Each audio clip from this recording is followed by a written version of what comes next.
mayoritariamente aprobada. El acta de la séptima se pone a disposición de las señoras y señores diputados. La señora secretaria dará lectura de la cuenta. Gracias, presidente. Se han recibido los siguientes documentos. Ordinario 255 de la Subsecretaría de Educación, mediante el cual da respuesta a oficio 12 de esta comisión, por el cual se solicitó informar o remitir los antecedentes sobre las siguientes materias. Denuncia presentada a la comisión investigadora por parte de la presidenta de la Federación de Estudiantes de la Universidad ARCI. Requisitos indispensables para que se apruebe el plan de administración provisional y se disponga la compraventa de inmuebles de la universidad. Resultado de la fiscalización efectuada por la División de Educación Superior de ese ministerio a fin de esclarecer y resolver la situación que aqueja a los estudiantes de la Facultad de Derecho en la universidad. Si se dio cumplimiento al inciso primero del artículo 10 de la Ley 20.800, que crea el administrador provisional y administrador de cierre de las instituciones de educación superior. Correo electrónico de la señorita Miriam Molina Reyes, que manifiesta su absoluto rechazo a la concurrencia del Centro de Estudiantes de la Escuela de Derecho de la Universidad de Arcis a la sesión celebrada por la Comisión el jueves 13 de abril pasado, por haberse proclamado electos por una asamblea de no más de 30 estudiantes durante el periodo de vacaciones, sin la constitución de Tricel, sin llamado público a constituir listas o candidatos y apoyados en gran parte por alumnos en proceso de titulación. Agrega que lamenta ver los actos divisionistas generados por dichos grupos, quienes han emitido juicio a los medios de comunicación, anunciando que su federación no representa a los estudiantes o es ilegítima, en circunstancia que fue electa a través del voto universal y secreto con más del 30% de participación, cumpliendo con todos los requisitos legales del CERVEL para formar parte de la CONFET. Solicita imposibilitar la oportunidad de que dicho grupo pueda exponer en la sesión de la comisión, ya que les niega representatividad a los estudiantes en curso de la Escuela de Derecho ante la autoridad universitaria y ante cualquier otro ente por carecer de legitimidad y entregar opiniones personales que no representan a la carrera de Derecho. Correo electrónico al Centro de Alumnos de la Escuela de Derecho de la Universidad de Arce, mediante el cual agradecen la invitación de la comisión a su sesión del jueves 13 de abril pasado y solicitan, considerando la ambigüedad de la Ley 20.800, se dicte una norma interpretativa que permita clarificar las facultades académicas que corresponden al administrador provisional en relación con las atribuciones que competen al liquidador, de manera a resolver adecuadamente los conflictos entre ambos, en este caso referidos al nombramiento del director de la carrera de Derecho. Esto es la cuenta, señor presidente. Muchas gracias, señora secretaria. ¿Se ofrece la palabra sobre la cuenta? ¿Se ofrece la palabra sobre la cuenta? ¿Temas varios?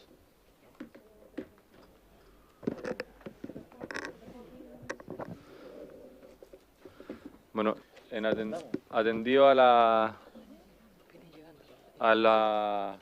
los correos que nos hicieron llegar, yo propongo que tratemos de invitar a algunos alumnos, sobre todo a la persona que envió el correo, para que pueda exponer por 15 minutos al inicio de una sesión y que nos pueda plantear cuál es la crisis que vive a lo menos en los centros de alumnos para tener nosotros igual claridad de cómo poder actuar a futuro si nos siguen solicitando algún tipo de audiencia. No sé si les parece.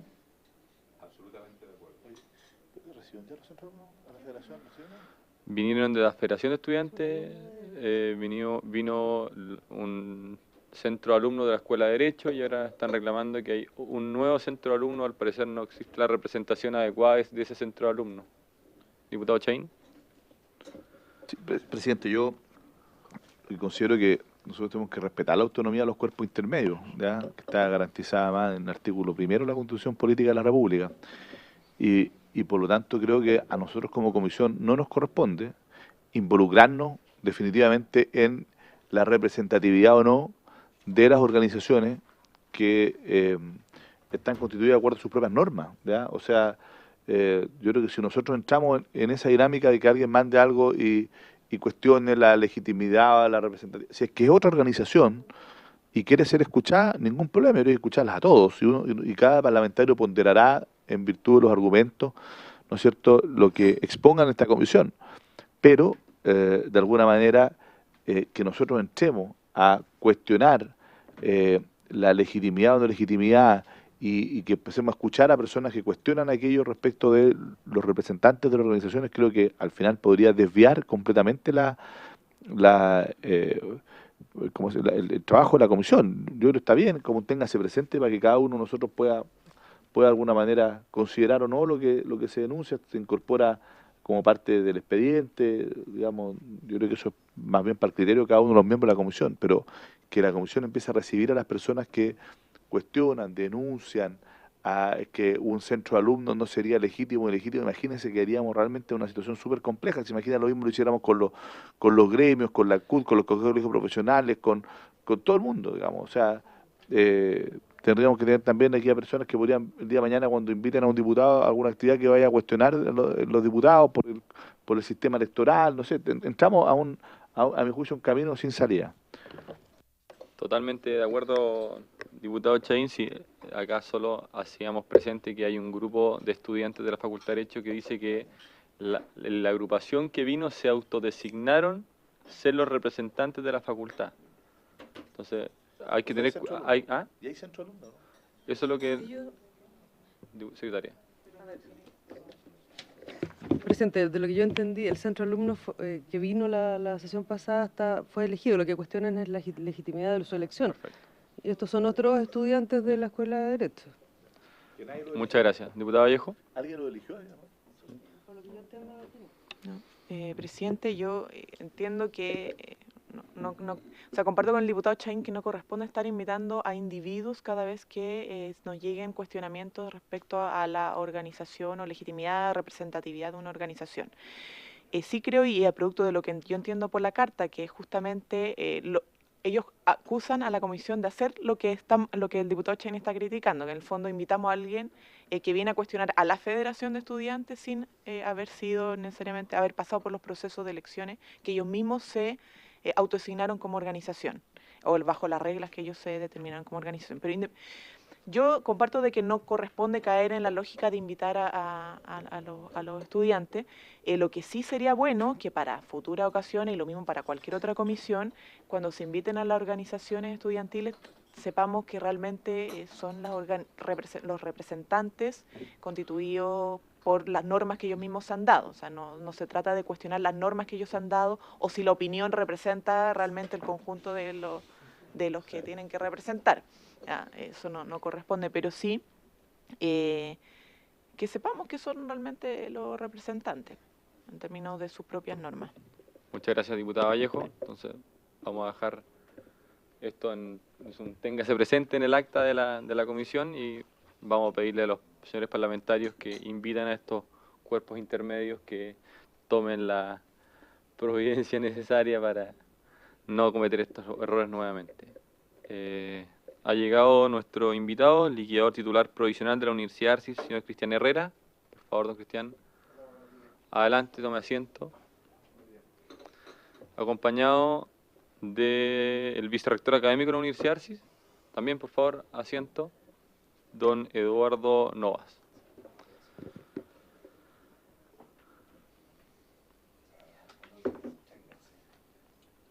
Para efectos de la sesión, cuando hablen y hagan su presentación, primero, por favor, identificarse, el puesto que ocupan, y luego poder desarrollar la presentación que traen o lo que quieren exponer en la comisión.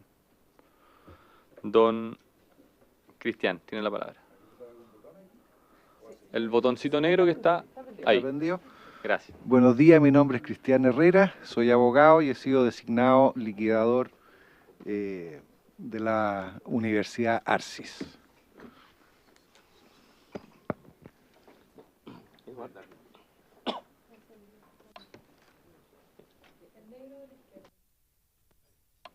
Eduardo Novas, vicerrector académico de la Universidad Arcis.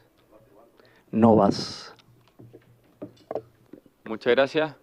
Bueno, hemos estado convocados en esta sesión para ver, me gustaría que ustedes nos pudieran representar cuál es la realidad actual de la universidad.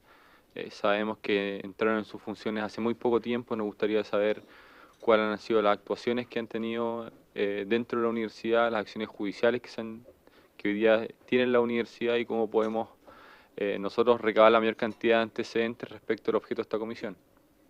Si tienen alguna presentación, adelante. Ya.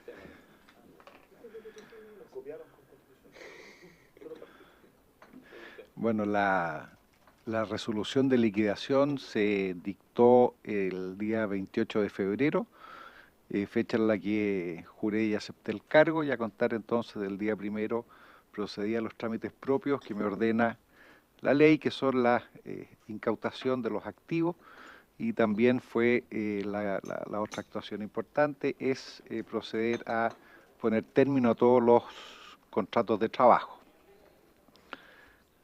Acto seguido, le solicité al tribunal que decretara una continuidad de giro y para esos efectos le hice presente al tribunal que iba a hacer un giro y me reuní entonces con el vicerrector académico y le solicité que me ayudara y me indicara cuál era el número de profesores que se necesitaba para asegurar el servicio educacional de la universidad, y procedí entonces a recontratar a profesores y procedí a recontratar, o en realidad no a recontratar, sino que a contratar por el giro al número de personal necesario de carácter administrativo para que se pudiera entregar el servicio educacional. En cuanto a los profesores, como yo no tengo las competencias o el expertise, me basé en lo que el vicerrector académico me indicó. El vicerrector lleva 20 años en la universidad y es el mismo que desempeñaba el cargo cuando estaba el administrador provisional que había designado el Ministerio de Educación, de manera con el conocimiento que él tenía de la gente, pudiera recontratar a la gente. El servicio educacional se comenzó a prestar a contar del día 27 de marzo. Las remuneraciones de los trabajadores se encuentran todas al día, el pago de sus leyes sociales también, y existen en este minuto recursos suficientes como para que cuando llegue el administrador definitivo, que tienen que dictar con ocasión del decreto de cierre, en el evento en que lo dicten, él pueda decir cuáles son la cantidad de fondos que él necesita para asegurar el derecho constitucional a la educación. En lo que a mí toca como liquidador, a mí me corresponde, como dice la palabra, liquidar los activos de la universidad y con el producto de eso atender el pago de los acreedores, que son básicamente los trabajadores de esta universidad. ¿Qué más le puedo contar? El pasivo verificado o el pasivo presunto a la fecha son del orden de los 6.500 millones de pesos. Desde el punto de vista con qué cosas me encontré, o con lo que no me encontré, por ejemplo, no me encontré con la contabilidad. La universidad no tenía la contabilidad no tenía balance, ni estado de resultado, ni nada del cierre del ejercicio del año 2016. Y me encontré con algunas falencias en algunos de los sistemas computacionales que exigían un respaldo diario, y esos sistemas que tenían que entregarme el respaldo diario no había sido entregada a la antigua administración, y hasta la fecha lo que hemos podido obtener son documentos, ¿cómo se llama? Discos con virus. Lo importante es el registro curricular, y eso está completo, y eso está chequeado, custodiado, resguardado, copiado, con todas las garantías, que eso es lo más importante que necesitan los estudiantes. Y básicamente les diría que eso es.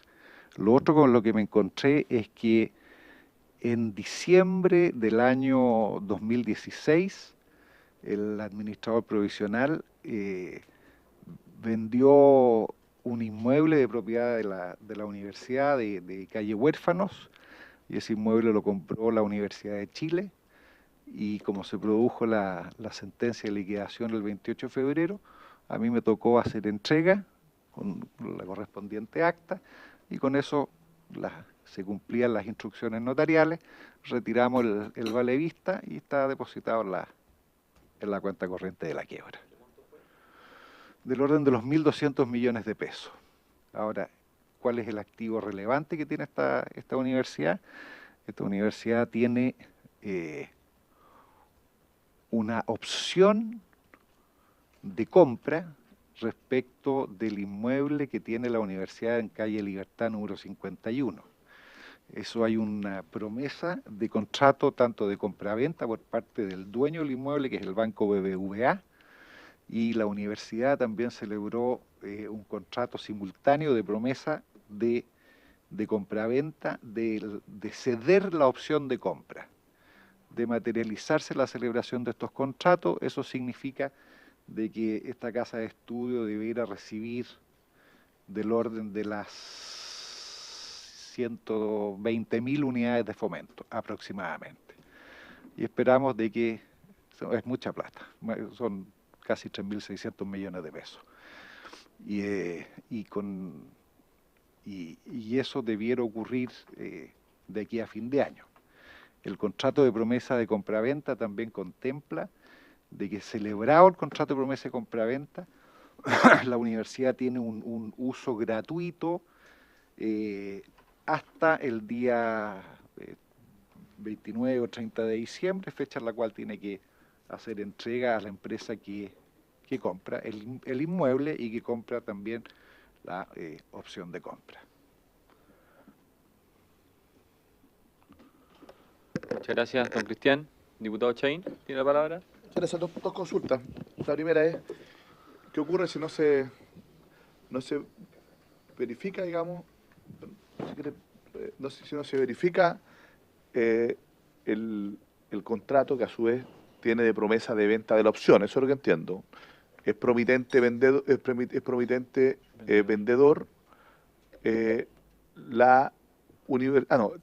comprador la universidad. No, a ver, porque me dice usted que el banco está bien, no, pero está bien, pero ¿de quién es el inmueble hoy día? Banco BBV. Del BVA. Sí. Por eso, es promitente comprador la universidad. Si es que es del BVA el inmueble. No, lo que la universidad hace, diputado, prometió. A ver. Quiero que explique bien ahí la figura, porque 120.000 UFs si el inmueble es del BVA. ¿Acá? Ahí estamos, ya. Lo que ocurre es lo siguiente. El banco, o sea, la universidad había celebrado un contrato de leasing, o sea, un arriendo con opción de compra respecto de un inmueble de una superficie aproximada de 13.000 metros cuadrados en calle Libertad. ¿Ok? El crédito se sirvió regularmente hasta aproximadamente el año 2014, fecha en la cual dejó de pagarse. Como es un arriendo con opción de compra, cuando se va pagando el arriendo, se va pagando en consecuencia una parte del precio, porque la última cuota... Ya. No, pero por eso le digo que era el Banco BBV. Y por lo consiguiente, la universidad es titular de una parte del precio, porque ya se pagó. Entonces, cuando el banco ve, claro, un arriendo con opción de compra, la universidad estaba pagando el canon de renta y una parte del precio. Y la última cuota, que es equivalente a la última renta de arrendamiento, hace dueño, porque si es que no es así, no se puede comprar el inmueble por el valor de la última renta de arrendamiento, porque ahí lo que ocurre es que habría una lesión enorme. ¿Quién? Si uno paga la última cuota no es dueño de nada. Si uno paga la última cuota... Si uno paga la última cuota no es dueño de nada. Sí, pues, es dueño. Usted pagó todas las cuotas anteriores. Pues si no fuera así y yo pagué todas las cosas, a mi juicio sería un despojo. Entonces, ¿Ah? Entonces, diputado, lo que ocurre es lo siguiente. Como no se puede seguir pagando las cuotas, el Banco BBU dice, señor, yo voy a vender el inmueble. O sea, puede hacer dos cosas, lo puedo ejecutar y se lo puedo quitar y yo me puedo defender, o yo puedo ir, cuando me ejecute, irme a otro lado, pedir plata prestada y le digo, tome, señor banco, acá está su plata, hasta luego, yo me quedo con el inmueble. Y la otra opción es decirle al banco, señor, vamos a salir juntos, vamos a vender en conjunto. Entonces el banco, viene un comprador, se acerca y le dice, le ofrezco tal cantidad de unidades de fomento. El banco del monto de tasación o de venta del inmueble dice, yo me llevo lo que a mí se me debe de rentas de arrendamiento anterior a la celebración del contrato, y yo entonces me llevo la universidad se lleva entonces el diferencial del precio. Cuando yo llegué, esos contratos de promesa de compra-venta ya habían sido celebrados, y por lo consiguiente lo que yo tengo que hacer es ejecutar eso. ¿Qué es lo que se prometió vender por parte de la universidad? la universidad promete vender, ceder y transferir la opción de compra. ¿En qué valor? En el valor diferencial entre lo que se lleva al banco, que es el dueño, una empresa, una sociedad que se llama Inmobilia. Desconozco quiénes son los...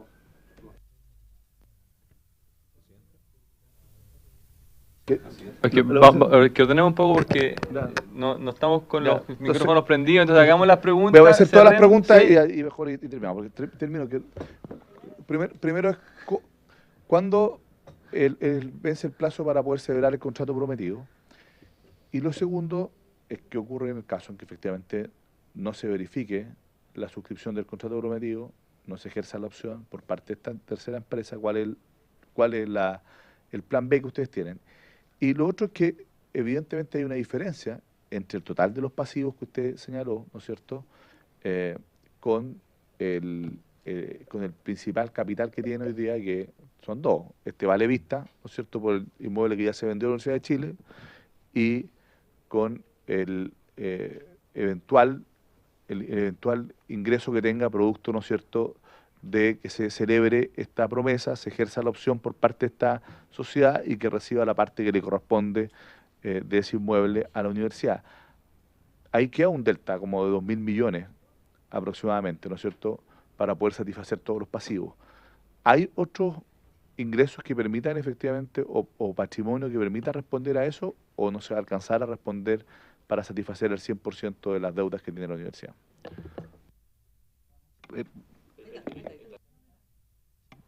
Ahí te vendió.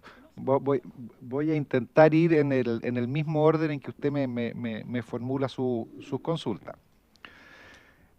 Respecto del plazo, el plazo vencía ahora en el mes de mayo y la Junta de Acreedores me facultó para extender ese plazo, cosa que yo ya hice. ¿Por qué? Porque dentro de las condiciones suspensivas pactadas por el administrador provisional y por supuesto por parte de la empresa que compraba, estaba que le entregaran el inmueble libre de hipotecas, gravamen y cualquier anotación marginal. Y en algún minuto de las distintas transacciones que tuvo este inmueble con distintos propietarios, quedó inscrito un contrato de subarriendo. Y ese contrato de subarriendo todavía tiene una anotación, y esa anotación tiene que despejarla o sacarla el banco BBV.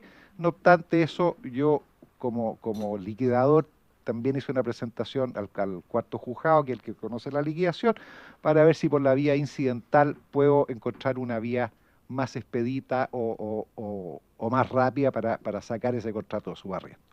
Despejado, eliminado el subarriendo a que me he referido, se celebra entonces los contratos definitivos de compraventa, tanto por parte del Banco BBU, tanto por parte de la universidad, en un solo y mismo acto, inscrito. Entonces se junta cada uno de los intervinientes en este acto contrato con la parte correspondiente a sus precios.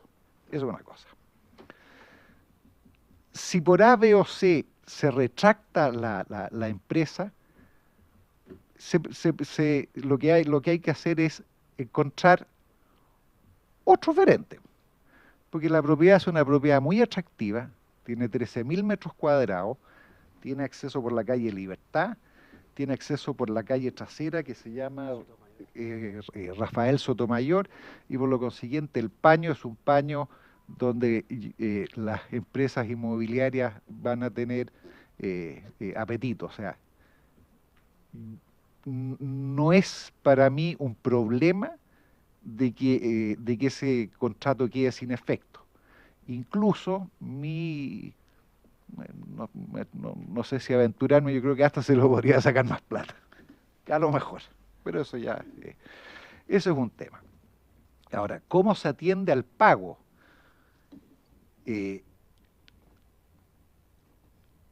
Si la quiebra o la liquidación se junta con 3.500 millones de pesos y 1.000 más, habrían 4.500 millones de pesos. Con esos 4.500 millones de pesos se pagan hasta donde alcance y a prorrata y con los órdenes de preferencia que establece la ley. Y la misma ley establece de que los saldos insolutos se extinguen por el solo ministerio de la ley. Y por lo consiguiente, al término de la liquidación, se paga hasta el monto que lo que hay. ¿Qué otros ingresos puede obtener esta casa de estudio? Puede obtener ingresos que provengan de la venta de los bienes muebles, y dentro de los bienes muebles están también algunas cosas que son importantes, como por ejemplo todo el material o archivo docente, o sea, todo lo que es el trabajo que ha hecho esta universidad en materia de investigación, en materia de estudio, que es una cosa que el ideal sería poder venderlo con un poco más de calma y no al martillo, para que quien quiera que lo adquiera eso tenga un valor. Desgraciadamente, la Universidad de Chile y otras casas de estudio tienen restricciones de comprar a través de Chile Compra, y es muy difícil entonces de poder darle un buen destino al material que hay. Por ejemplo, hay un material valiosísimo que tiene esta universidad en estudios de radio, de televisión, de teatro, salas de danza, etcétera, etcétera, que al martillo se van a ir a vil precio. Y es una pena que existan este tipo de restricciones que impiden, por ejemplo, a la Universidad de Chile, que se quedó con el inmueble de calle Huérfano, de poder hacerme una oferta directa de compra y que nosotros tuviéramos la libertad, la Junta de Acreedores, de aceptar esas ofertas de compra. O sea, lo que le quiero decir es que aquí se va a perder material valioso, que en una liquidación se va a ir exactamente el martillo. Así que si lo tienen presente para los efectos de modificar la ley de liquidación, realmente sería una cosa importante que lo hicieran y que tomaran nota de eso, porque pasa no solamente en este caso, sino que en muchas otras liquidaciones. Esto se va a perder, se va a perder. La Universidad de Chile podría comprar en unos 350 millones de pesos todo el mobiliario de calle Huérfano. Y yo le aseguro a usted que no va a salir ni siquiera en 30 millones de pesos cuando se venda el martillo. Eso va a ser así. Y después de eso, ¿cómo se está financiando hoy día la continuidad de giro que yo di? Eso se financia con las matrículas y con las mensualidades. Las matrículas y las mensualidades al día de hoy no me alcanzan. Se me genera un déficit. El déficit que me generó el mes pasado fue un déficit de 17 millones de pesos. Y como yo hice un giro, adscribí al giro todos los activos de la universidad. Entre esos activos de la universidad están los dineros que se percibieron como consecuencia de la venta. Y por lo consiguiente, con el acuerdo de los acreedores, que son los trabajadores fundamentalmente, ellos están dispuestos a sacrificar, ¿cierto?, lo que les tocaría recibir como consecuencia del aporte. Ellos están dispuestos a sacrificar esas plata que en definitiva son de ellos, para que eso cubra los déficits para poder continuar con el servicio educacional. Y yo, como soy mandatario de la Junta, por supuesto que hago lo que me indiquen. Y es dable pensar de que este va a ser un giro que va a ir teniendo un déficit mensual, y cada día ese déficit se va a ir incrementando. Yo he hecho una estimación en conjunto con el vicerrector de gestión, que no está acá, que es don Fernando Rebeco, y hemos estimado de que se puede generar un déficit, o por lo menos hay que tener un colchón muy conservador de que se va a generar un déficit de 50 millones de pesos. El giro dura por ley 2 años, se ha extendido en otros casos, como el caso de la Universidad del Mar, que también está bajo mi administración, que se extiende a 3 años. Pensando en 3 años, se generaría un déficit de 1.800 millones de pesos, sin contar con otros recursos, becas, créditos CAE y cosas de ese tipo. O sea, la entre comillas reserva que puede haber cubre perfectamente el asegurar, o sea, yo dejarle al administrador definitivo cuando llegue, decirle: mire señor, acá hay una caja, esto es lo que se va a vender, y diga usted qué es lo que usted quiere afectar de acá. Pero eso no es resorte mío. A mí lo que me toca es liquidar. y lo de los saldos ya se lo dije, no sé si dejé algo fuera de contestarle, diputado. Muchas gracias, don Cristian. Diputada Vallejos, tiene la palabra. Gracias, presidente. Bueno, saludar al liquidador y a quien lo acompaña. Yo tengo un par de dudas respecto a la solicitud de continuidad de giro. Me quedó claro que se estableció junto con el vicerrector académico la cantidad de académicos y personal para darle la continuidad de giro. Pero me gustaría tener quizá el detalle de eso, cuántos fueron, en qué áreas y cómo eso está siendo compatibilizado, la continuidad de giro, que por lo tanto tiene un impacto en el punto de vista académico, en el estudio de los jóvenes, respecto a lo que está haciendo el administrador provisional. Porque entiendo que todavía sigue de alguna manera operando. Y respecto a esta diferencia en relación al pago de los acreedores, que se estima en la deuda de 6.500 millones de pesos, que es lo que usted calculó, pero versus el monto que nos dieron inicialmente, el Ministerio, el Administrador Provisional hablaban de 9.000 millones de deudas a los acreedores. Entonces, ¿producto de qué surge esa diferencia tan grande? No se nos ha explicado. Y nos gustaría tener una razón, porque obviamente eso cambia mucho las cosas respecto a los esfuerzos que debió hacer, cuánto era la magnitud del problema. Tenía que ver principalmente con las deudas. Entonces yo necesito una explicación racional a esa diferencia, porque si no uno empieza a especular y no quiero especular. Y no me quedó claro en relación a los respaldos en discos que venían con virus. ¿Eso tiene que ver con la contabilidad del 2016 o desde el 2016?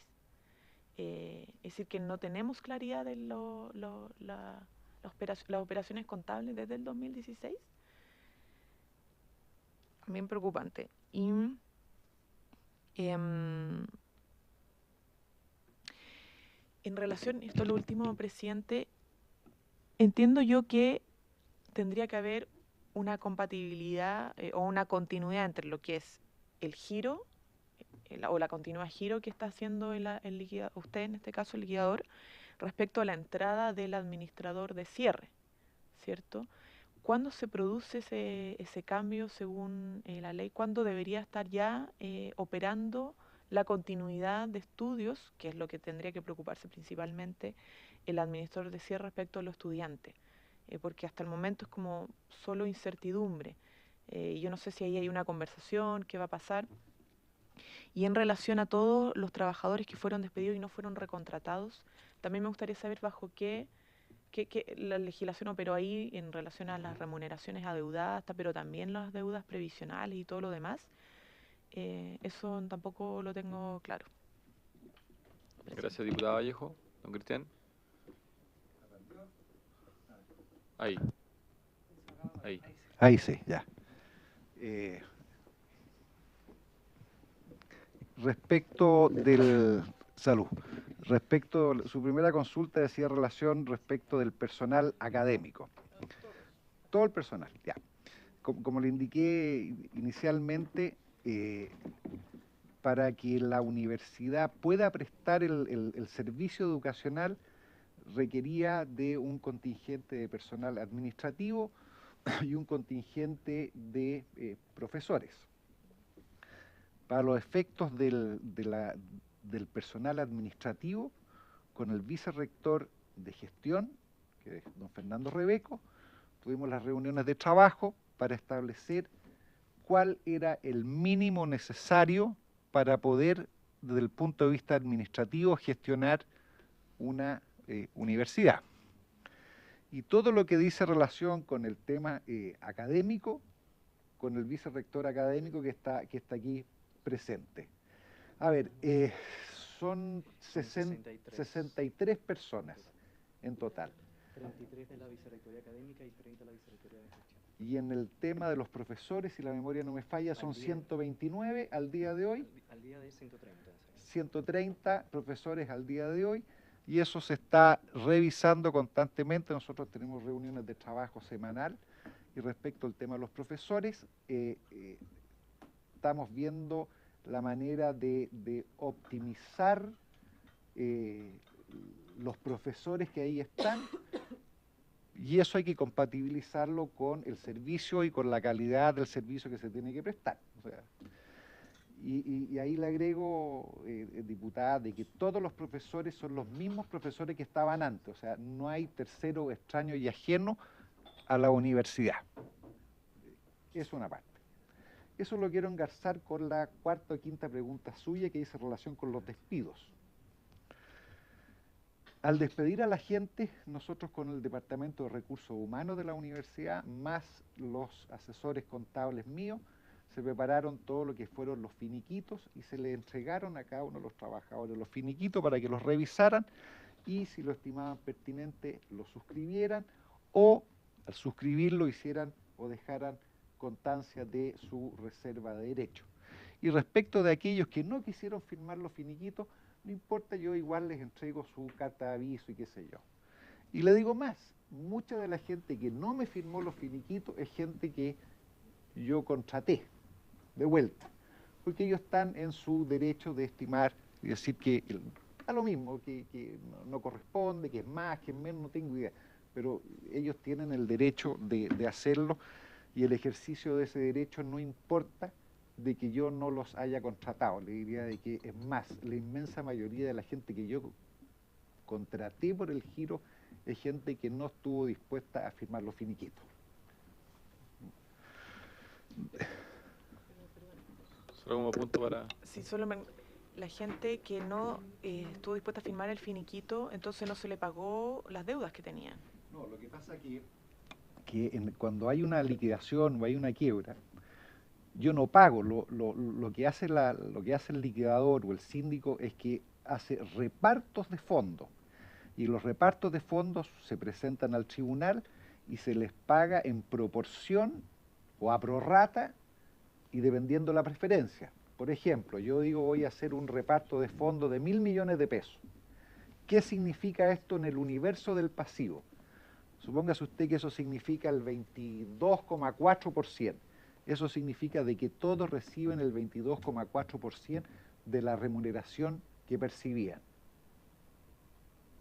Entonces, no, es así la ley laboral. Lo que pasa es que cuando es en una empresa que está en su sano crédito y usted despide a una persona y le entrega el finiquito, usted tiene que pagarle el mes de aviso, su indemnización por año de servicio, etcétera, etcétera. Pero tratándose de una liquidación, lo que hace es que esa gente va al concurso, al expediente, verifica su crédito y se está a las resultas de lo que ahí está y se paga con moneda de quiebra, ¿cierto? Así que eso es lo que ocurre y así funciona, o sea, es así, la ley es así. Puede ser que el monto de la indemnización por año de servicio no coincida con lo que se tiene que distribuir. No, claro, por eso es lo que yo, por eso es lo que yo le estoy diciendo, diputada. Y las deudas es otra cosa. Si no se le pagó la remuneración durante un año. Eso es deuda. O sea, si a usted no le pagan su remuneración, su indemnización, etcétera, etcétera, usted es acreedor. Y la quiebra paga hasta donde se agotan los fondos. Y por eso también le mencioné de que los saldos insolutos se extinguen por el solo Ministerio de Ley, porque eso no hay más nomás. O sea, no se puede, eso es así. Pero hay un orden de preferencia que establece cuáles son los pagos. O sea, el número 5, exactamente, la prelación de crédito. Entonces,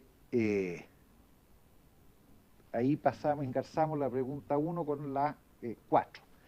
Después usted quería que le explicara cómo se puede producir la diferencia entre lo que informa el Ministerio de una deuda de la Casa de Estudio por 9.500 millones y lo que yo le estoy informando que es aproximadamente 6.500 millones. Lo que ocurre, diputada, es que la quiebra trabaja con lo que se llama un pasivo presunto. Lo que la ley hace cuando se dicta la sentencia de liquidación, hace un llamamiento a todos los acreedores y les dice, señor, preséntense a la quiebra con los títulos justificativos de sus créditos. Pero si usted quiere, no va, ¿cierto? Entonces la gente que verificó créditos en el concurso hasta el día de la celebración de la última junta, representaban un pasivo de 6.538 o 6.500 y fracción. Ese es el pasivo y eso se llama pasivo presunto y ese es el pasivo con el que yo trabajo porque el que me consta a mí en el expediente. Eso es para mí mi realidad. Ahora, si son 9.500, más le puedo contestar porque no estaba el balance del año 2016. Entonces, a lo mejor del 2015 al 2016 se produce un alza en el pasivo.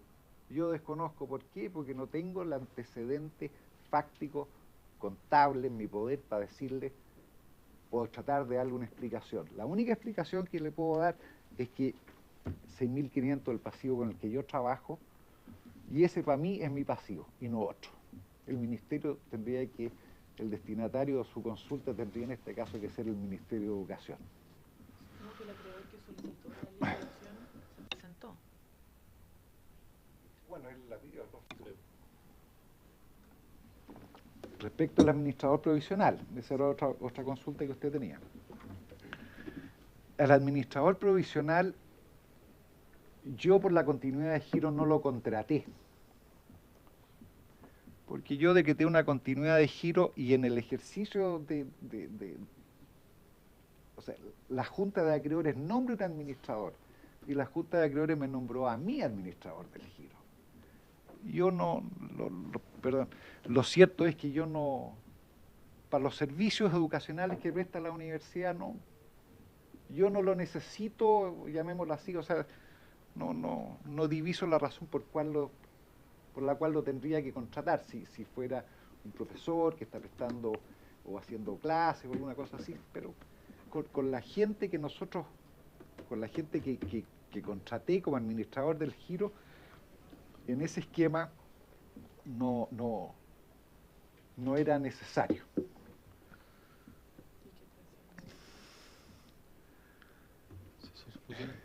Lo que pasa es que, a ver, ese es otro tema que a ver, lo que pasa es que la lectura de la ley 20.800 daba interpretación. Yo personalmente pienso de que con ocasión de la sentencia de liquidación, el administrador provisional cesa en su cargo por ese solo hecho. Porque si usted, no sé si la tiene ahí a la mano, lee creo que el artículo 21, cuando se refiere al administrador provisional y se refiere al administrador de cierre, habla del veedor o del liquidador respectivamente. Y por lo consiguiente yo interpreto eso de que puede convivir un liquidador con un administrador de cierre, pero no puede convivir un administrador provisional con un liquidador. Él puede convivir con un veedor, y eso se produce en el tema de una reorganización. Y además creo yo que la manera generosa o cariñosa de interpretar la norma jurídica es irse a cuál es la razón que tuvieron ustedes cuando dictaron esa ley. Y pienso yo que el antecedente es decir, mire, va a venir una persona que va a mirar qué ocurre al interior de esta casa de estudio y va a presentar un plan de salvataje, habida cuenta de que las investigaciones previas dieron cuenta de algunas dificultades de orden financiero y eventualmente algunas falencias de orden académico, por ejemplo, que no se hacía investigación, no se hacía mucha, se hacía poca, y eso hace necesario entonces una intervención a través de un administrador provisional. Pero si en el ejercicio de las funciones del administrador provisional, que tiene que rendir unos informes, etcétera, etcétera, su gestión termina con la sepultación civil de la universidad, o sea, con la sentencia de liquidación, entonces el encargo o el mandato que le hace la autoridad, porque para eso estaba, no fue exitoso. Y tan poco exitoso fue que terminó en liquidación. Entonces, si yo tomo ese antecedente de por qué existe la figura de administrador provisional y de cierre, y de la lectura de lo que dice la ley 20.800, y creo que es el artículo 21 por ahí, hace convivir entonces las figuras del veedor, caso de reorganización, con un administrador provisional, y hace convivir entonces a la figura del administrador definitivo con el liquidador. Y como yo pienso que eso es así, menos lo voy a contratar, porque estaría yendo contra, o sea, no. ¿Me expliqué? Sí.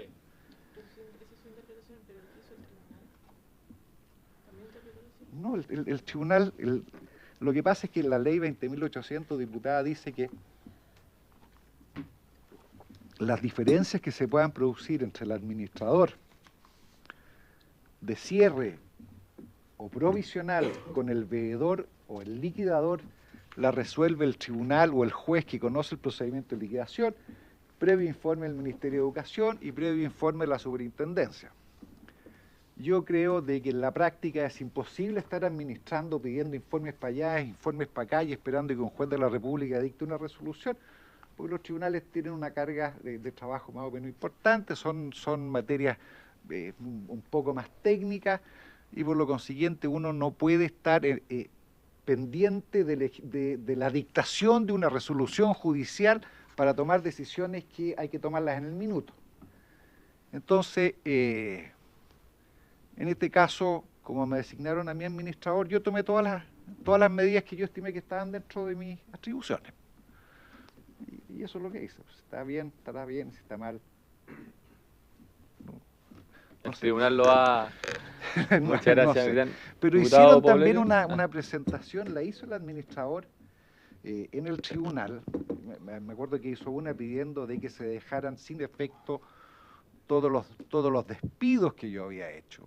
El tribunal le rechazó esa petición, y en lo que hice con las facultades de administración hizo una presentación que yo no entendí mucho qué es lo que quería decir, y el tribunal también lo entendió que era como medio raro, y en definitiva tampoco accedió o le dio lugar, y esa resolución se encuentra hoy día apelada el día 7 de abril, y yo no sé si tú tienes la resolución, pero básicamente eso. Ahora, lo que se me olvidó decirle que en los aspectos procesales, que la sentencia de liquidación fue apelada y está pendiente su vista en la Corte de Apelaciones de Santiago, porque se concede en el solo efecto evolutivo, y por lo consiguiente sigue el proceso. ¿Había algo más, diputado, o no? Muchas gracias, don Cristian. Diputado Poblete. Gracias, presidente. Quiero saludar a don Cristian y a don Eduardo por su exposición, y quisiera reafirmar la petición que hace la diputada Vallejo en relación a ver cómo es posible compatibilizar estas dos declaraciones. La ministra dice que hay 9.400 millones, el administrador provisional dijo que había 8.800 millones, y usted dice que hay 6.500. Ah, bien, ya. Sí, perfecto. ¿No es posible allí hacer una auditoría para saber realmente cuánto es? ¿Tenemos esos datos? ¿Tenemos la posibilidad? No quisiera hacer diálogo, porque si no, quisiera hacer la pregunta. Ya, segunda, si gusta tomar nota y todo lo demás.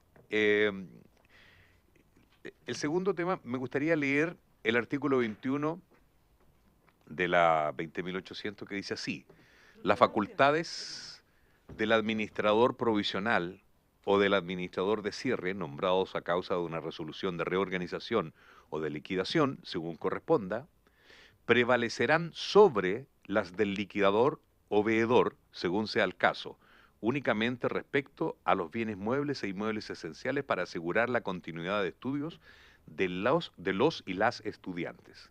Todo conflicto que pudiera suscitarse entre el liquidador o veedor y el administrador provisional o de cierre será resuelto por el juez que dictó la respectiva resolución de reorganización o liquidación, según sea el caso, oyendo previamente al Ministerio de Educación y a la Superintendente de Insolvencia y Reemprendimiento, y proponiendo la preeminencia del interés público asociado a la continuidad de estudios de las y los estudiantes de la institución afectada. Entonces yo quisiera saber su opinión respecto de cuáles son las verdaderas facultades del administrador provisional en este minuto y por qué el liquidador tendría más facultades si a mi modo de entender no sería así en la ley. ¿Y cuál sería su opinión? También quiero saber sobre qué va a ocurrir con esta continuidad de giro. Eso, señor presidente. Gracias. Muchas gracias, diputado Poblete. Don Cristian tiene la palabra. Ya. Diputado, buenos días. En relación con lo que dice relación con la auditoría, la Junta de Acreedores tendría que aprobar la contratación de auditores externos. Se hace, lo hemos hecho en otras ocasiones, pero para poder auditar habría que primero tener y construir una contabilidad para poder auditarla. Y lo que hace el liquidador, por definición, es cerrar los libros de contabilidad.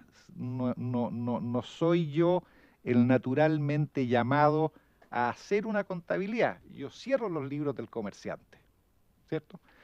Lo que no quiere decir de que la Junta de Acreedores me pueda encomendar hacer la contabilidad del 2016 y auditar la contabilidad del 2016, porque entre otras cosas, esas contabilidades auditadas yo se las tengo que entregar al Ministerio de Educación, lo que no ocurrió y tendría que hacerlo respecto del año 2017, o sea, el periodo mío sí, pero si me encargan el anterior, yo podría hacer la contabilidad y podría encargar la auditoría. ¿Qué tendría que ocurrir para que le encargaran? A ver, puede ser, yo podría, si el Ministerio lo estima, yo podría, a través de la continuidad de giro, decir que esto es una actividad, la continuidad de giro, y hacerlo en el marco de la continuidad de giro, ¿sí? Y yo creo que eso es posible de hacer.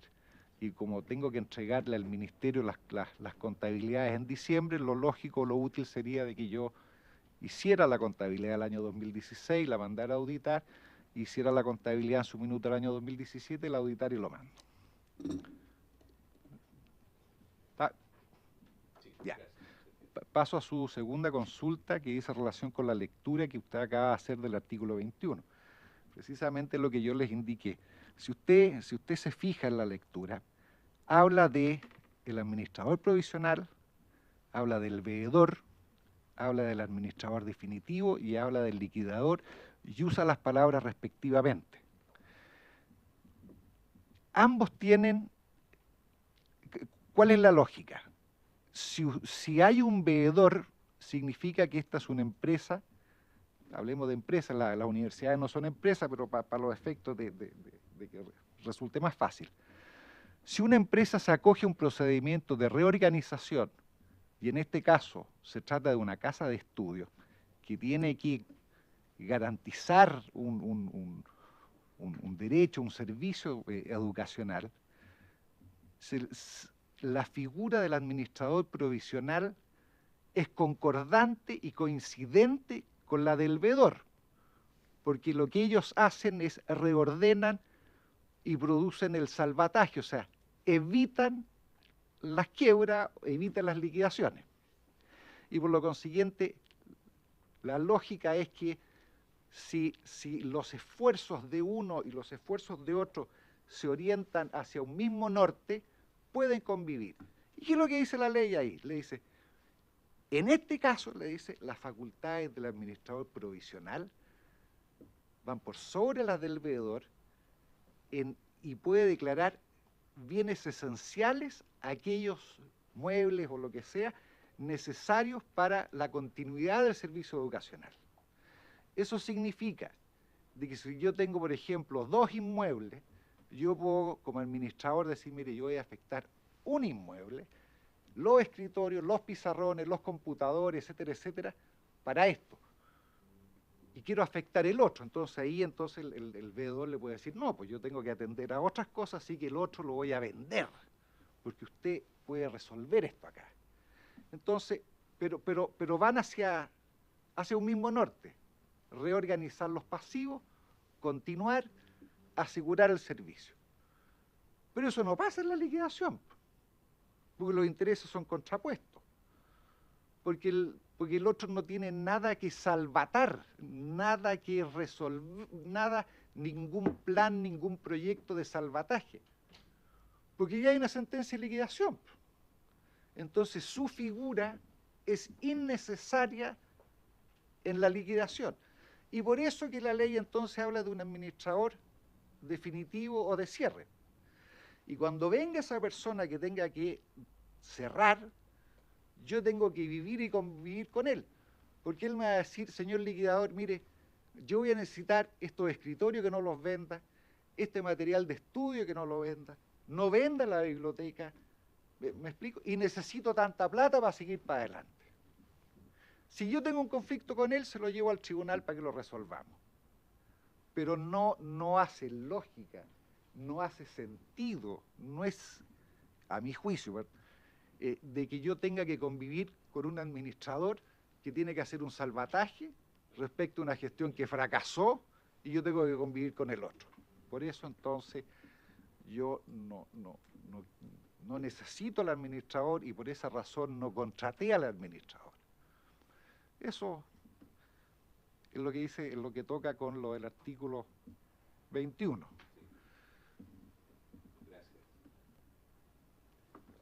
Y la tercera consulta, usted tenía una tercera pregunta que no la alcancé a tomar nota, diputado. Sobre su opinión de la continuidad de Giro. ¿Qué va a pasar con la universidad, en definitiva? Bueno, en este minuto lo que le indiqué al principio son los mismos acreedores, que son los trabajadores, que básicamente es el cuerpo docente de esta casa de estudios, que me apoyó en mi decisión de hacer una continuidad de Giro, porque yo en realidad estoy a la espera del administrador definitivo. Eso, muchas gracias. Y lo que le quiero decir es que es bien notable de que los acreedores, que son los trabajadores, digan, mire, señor síndico, nosotros estamos dispuestos a que usted pesque este patrimonio o estos fondos que nos corresponden a nosotros como trabajadores de las platas que a nosotros se nos adeudan, para que usted asegure la continuidad de los estudios. Y esto ya es una visión muy personal y muy particular mía. Yo pedí que se hiciera la continuidad de Giro, porque yo no tendría que, a ver, en estricto rigor, yo no tendría por qué hacerla. O sea, yo tendría que haber dicho, buenas noches los pastores, pum, acá esta cuestión va y se vende, hago el reparto de fondos. No es mi tema, porque la función que a mí me encomienda la ley es liquidar. Eso es lo que me dice a mí. Pero me pareció que lo prudente era esperar los tiempos para que entre el Ministerio de Educación y el Consejo Nacional de Educación nombraran a un administrador de cierre. Eso no ha ocurrido. Yo ayer fui invitado a una reunión al Consejo Nacional de Educación, donde este tema en particular no se tocó, sino que me hicieron algunas preguntas similares a la que aquí están, y fui acompañado de don Eduardo Novas y el vicerrector Fernando Rebeco, y las preguntas que tenían que ver con el ámbito académico se las hicieron a ellos. Ahora, respecto a la otra pregunta que quedó en el tintero, diputada Vallejo, que era respecto del personal académico, ahí yo preferiría, que esa, me acordé que esa no se la contesté, yo preferiría que fuera don Eduardo, si no hay otra consulta suya, que se la hiciera y conocieran ese aspecto. Gracias, don Cristian. Diputada Vallejo, para complementar. Sí, porque justamente la pregunta que quería agregar va para el vicerrector académico, o sea, él la podría responder. Porque yo entiendo que justamente por la decisión, que entiendo que es además bien intencionada el liquidador de darle una continuidad de Giro para poder mantener funcionando la institución hasta que ingresara el plan de cierre, está chocando con las facultades que tiene el administrador provisional, porque justamente la función de él es darle continuidad de estudio a los estudiantes. Entonces, continuidad de Giro y administrador provisional están hoy día teniendo una incompatibilidad, independientemente de la interpretación que haga la ley, que uno la puede compartir o no, pero en la práctica se está chocando y eso probablemente está afectando a los estudiantes. Entonces, mi pregunta es, ¿cómo se está administrando eso? Porque ¿Qué implica la continuidad de giro respecto del punto de vista académico? De las evaluaciones, del currículum, de que se titulen, si es que algunos pueden titularse ahora, otros probablemente le quedan más años, tengan que hacerlo en otra institución. Entonces, esas decisiones académicas están siendo una, por un lado, por la continuidad de giro, con el personal académico recontratado, y por otro lado, lo que está probablemente evaluando o estimando el administrador provisional en relación a la continuidad de estudios de los actuales estudiantes, valga la redundancia. Entonces, ¿cómo se resuelve eso? Yo quisiera saber, porque me da la impresión, y por lo que he escuchado, es que los estudiantes están confundidos. Y no, la ley aquí alguna tiene que primar por sobre otra. No pueden estar las dos chocando permanentemente, más cuando están adquiriendo funciones que son similares. Don Eduardo. Don Eduardo, tiene la palabra.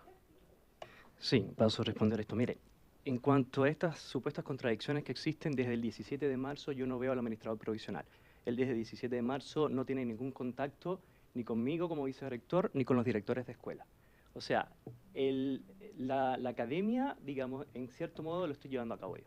O sea, yo era el vicerrector académico que fui ratificado por él en julio de 2015, y en estos momentos, desde el 1 de marzo que se dio continuidad de giro, yo tuve que hacerme cargo por un mandato del liquidador de comenzar las clases el 27 de marzo. Había que comenzar el periodo académico 2017, por lo tanto me di la tarea de conversar con las escuelas, y las escuelas mantuvieron la libertad que tenían ellas para poder elegir o contratar a los profesores idóneos para cada una de las asignaturas del plan de estudio vigente. Por lo tanto, los 20 programas vigentes que hay en estos momentos de pregrado, más los 12 de posgrado, realizaron la contratación de los profesores, y las clases comenzaron de manera regular el día 27 de marzo y en posgrado el 27 de abril. Los estudiantes continúan haciendo su proceso de práctica profesional, los estudiantes continúan egresando, los estudiantes continúan titulándose. Y de hecho, yo firmo los títulos y los grados, y es una cantidad enorme. Ayer solamente firmé 33 certificados de título. Y hay, bueno, una solicitud enorme de certificados de egreso, porque, bueno, ante esta incertidumbre quieren tener su certificado, pero la academia sigue funcionando de manera regular, pese a que no hay ningún contacto con el administrador provisional. Pero sí, el administrador provisional ha hecho un énfasis muy particular en la carrera de Derecho, porque todas las contrataciones de los directores de escuela y personal administrativo relacionado con la academia, llámese unidad de apoyo integral al estudiante, llámese registro curricular, que es un área muy particular e importante dentro de la universidad, todos fueron contratados por el liquidador. El administrador provisional no se opuso a nada, y solamente él nombra a un director de la Escuela de Derecho. Por supuesto, entonces tengo a un director de Derecho contratado por la continuidad de giro, y tengo un director de Derecho nombrado por el administrador provisional, con un error, por cierto, en la fecha del decreto. Entonces me ha creado un problema, o sea, a todos, porque yo me comunico con el que está contratado, yo no me puedo comunicar con el que está nombrado por el administrador provisional. Yo he tenido que ir a conversar al Ministerio de Educación con Pi Espinosa y con Alejandra Contreras para ver cómo resolvemos esto. Porque, bueno, ¿por qué el administrador provisional no hizo lo mismo con el resto de las carreras? ¿Por qué un especial interés solo en la carrera de Derecho? Y más aún, en la resolución, él habla de ciertas competencias del profesor Morales, que yo no lo conozco, por lo tanto no tengo por qué dudar de sus competencias, pero Patricio nunca ha tenido conocimiento de las competencias ni desempeño de los profesores de la universidad. Por lo tanto, eso no son, digamos, competencias, no son cualidades que él que ha nacido de él, sino obviamente cualidades de intereses de terceros por tener a otro director en la escuela de Derecho. Entonces, el caos, y por decirlo caos tampoco así como tan alarmante, solo lo tenemos en la Escuela de Derecho, pero la Escuela de Derecho está en clases. Entonces hay que resolver ciertos temas, pero estamos dando énfasis a los estudiantes. Queremos resolver esa lista enorme de egresados que necesitan rendir nuevamente sus exámenes de grado. Hay convalidaciones que no se han subido, pero llama la atención que todos estos problemas se están dando desde el año 2000 hacia acá, cuando la dirección de esta escuela estaba a cargo de la antigua directora Jessica Tapia. Entonces, no son problemas que se han originado desde el 27 de marzo hacia acá con la continuidad del giro. Pero yo, así como vicerrector académico, tengo que darle una solución a estos problemas, y de hecho estamos terminando una resolución que va a resolver en principio, digamos, el tema de que los estudiantes rindan sus exámenes de grado para que puedan ser licenciados en ciencias jurídicas. Entonces, ahí está el problema, pero la academia funciona regularmente. Y por cierto, hay algo que quería mencionar, que era estas diferencias que se presentan entre los 9.500 que informaba el administrador provisional y los 8.500, porque los 6.500 es producto de la quiebra, pero antes habían dos cifras, 8.500 contra 9.500. Nosotros hicimos ver en una de las reuniones que tuvimos en el ministerio que incluso, y está en el acta que hace el ministerio, la solicitud que hace el ministerio al CENET, con fecha 11 de abril, hay unos anexos que fueron presentados por Patricio también, respecto de las remuneraciones, y estas remuneraciones, parte de ellas, estaban también en el ítem de juicios. Si un funcionario va a juicio, entonces ya esto tenemos que descontarlo del ítem de remuneraciones. O lo ponemos en remuneraciones o lo ponemos en juicio, pero no puede estar en remuneraciones y en juicio porque agranda la deuda. Entonces ahí también hay diferencia, y si a eso lo acompañamos con que no hay una contabilidad del año 2016 que pueda certificar realmente toda la información numérica, contable que ha dado Patricio al Ministerio, entonces ahí aparecen las diferencias. Entonces, de verdad que en este caso tenemos que hacer ver que el Ministerio no ha fiscalizado, digamos, la gestión de Patricio Velasco. Incluso nosotros nos enteramos con este oficio del día 11 de abril que Patricio el 16 de marzo envía una carta a la subsecretaria de Educación, Valentina Quiroga, diciendo que ya la gestión de él ya no tiene más por dónde seguir. Y un día después el Ministerio nos comunica en persona, Alejandra Contreras, de que tomó la decisión del cierre de la Universidad Arci. O sea, ¿por qué de un día para otro toma la decisión? Si Patricio envía una carta, bueno, hay que pedir antecedentes, una vez más, dialogar con la comunidad, dialogar con la misma mesa que estaba teniendo reuniones todos los lunes y viernes, pero no tomar la decisión del cierre de un día para otro. Entonces, nosotros que participamos en esas reuniones, a veces veíamos cómo algunos funcionarios del Ministerio abrían los ojos cuando veían que Patricio hacía ciertas aseveraciones y ellos no tenían control sobre ellas, es decir, no sabían por qué lo estaba diciendo. Entonces, de verdad, como decía Cristian, en estos momentos Patricio no está jugando ningún rol dentro de la universidad, a no ser firmar el título. Muchas gracias, don Eduardo. Vamos a tener que ir a votar en unos minutos. Para ir cerrando... Cuando el administrador provisional denomina el director de la Escuela de Derecho, lo hace un decreto, ¿cierto?, del Ministerio. Lo manda al Ministerio y el Ministerio envía el decreto a Contraloría. ¿Cómo fue el procedimiento de eso? Nosotros tuvimos una reunión porque él tenía conocimiento de que estábamos eligiendo, digamos, un director para la Escuela de Derecho. De hecho, había hablado personalmente también con estudiantes del centro de estudiantes y estábamos viendo quiénes podrían ser los candidatos y íbamos a recibir los currículums. De hecho, el currículum de Jorge Morales nunca llegó. Llegó la de la profesora Rebeca Morales, llegó el currículum de Iván Reyes, del profesor Arena. Por lo tanto, el de él nunca llegó. Cuando ya íbamos a decidir sobre Morales, sobre Arena, Patricio tomó la decisión de hacer el decreto con fecha retroactiva 20 de marzo, cuando el 20 de marzo nosotros nunca habíamos visto al profesor Morales. Entonces, este decreto sí se manda al Ministerio, pero es, insisto, es el decreto de la única carrera. Las 19 carreras restantes están haciendo clases y sin ningún tema de conflicto entre las direcciones y los estudiantes. Entonces, claro, ha creado un caos, no sé, digamos que no fue intencional. ¿Por qué tiene la facultad de mandar el decreto en los temas académicos? Es que yo creo que aquí hay un interés particular sobre la Escuela de Derecho. Es decir, ¿por qué no lo hizo con las 19 carreras restantes? No, mi pregunta no es ¿por qué puede hacer eso hoy? Es que todavía el Ministerio lo respalda a él como administrador provisional. Porque él todavía tiene un decreto, o sea, sí, su fecha de vencimiento es el día 15 de julio. No obstante que él reconoce y confiesa por carta fechada el día 16 que no tiene nada más que hacer ahí. Y por lo consiguiente, yo por eso que les he dicho de que yo necesito que llegue a la brevedad el administrador de cierre. Ahora, a propósito del tema de la carrera de Derecho, yo soy abogado. Yo le quiero decir lo siguiente. Yo no contraté al profesor Arena por arte del bilibiloquio o porque me iluminé, simplemente no lo conozco. Pero los antecedentes que tengo es que lleva muchos años haciendo clase, hace clase de procesal civil, toma licenciatura. Y los antecedentes que tengo yo del profesor Morales son los siguientes. Hace clase de un ramo que en otras universidades es un ramo electivo, en este caso es obligatorio, que se llama criminología. Las posibilidades de él de asistir eran 3 días a la semana y no jornada completa, y no tiene los antecedentes curriculares, o sea, sin ánimo de denostar a nadie. Este profesor obtuvo su título por unas convalidaciones con una universidad del Ecuador, que luego las autoridades nacionales dijeron: se acabó la fiesta de ir a buscar títulos a Ecuador, y por lo consiguiente no fue una cosa por oposición de antecedentes.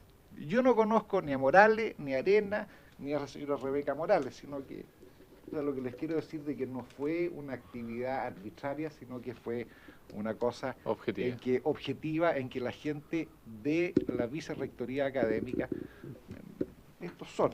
Y ese currículum no me llegó, sino que son por conversaciones que yo había tenido con Patricio Velasco, en que él me intentó imponer a este profesor, y yo le dije que no nomás. Perfecto. Don Cristian, muchísimas gracias. Don Eduardo, muchísimas gracias. Por eso cumplido objeto de la sesión, se levanta.